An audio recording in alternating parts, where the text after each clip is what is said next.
ಭಕ್ತಿಯ ಮೂಲಕ ಅಸಾಧ್ಯವೂ ಸಹ ಸಾಧ್ಯವಾಗುತ್ತದೆ. ಭಯಪಡಬೇಡಿ. ಮಾನವ ಜನ್ಮವು ಸಂಕಟಗಳಿಂದ ಕೂಡಿದೆ ಮತ್ತು ಒಬ್ಬನು ಎಲ್ಲವನ್ನು ತಾಳ್ಮೆಯಿಂದ ಸಹಿಸಿಕೊಳ್ಳಬೇಕು. ದೇವರ ನಾಮವನ್ನು ತೆಗೆದುಕೊಳ್ಳಬೇಕು. ಯಾವುದೂ ಇಲ್ಲ.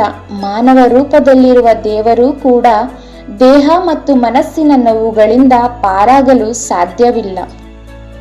ನೀವು ಎಂದಿಗೂ ಅಪಾಯಗಳನ್ನು ಎದುರಿಸುವುದಿಲ್ಲ ಎಂಬುದು ಸತ್ಯವಲ್ಲ. ಕಷ್ಟಗಳು ಯಾವಾಗಲೂ ಬರುತ್ತವೆ, ಆದರೆ ನಾವು ಶಾಶ್ವತವಾಗಿ ಉಳಿಯುವುದಿಲ್ಲ.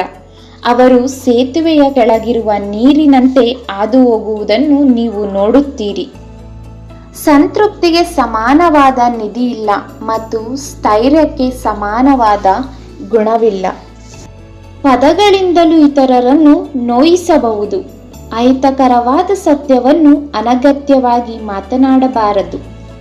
ಪ್ರೀತಿ ಇಲ್ಲದೆ ದೇವರನ್ನು ಅರಿತುಕೊಳ್ಳಲು ಸಾಧ್ಯವಿಲ್ಲ. ಹೌದು, ಪ್ರಾಮಾಣಿಕ ಪ್ರೀತಿ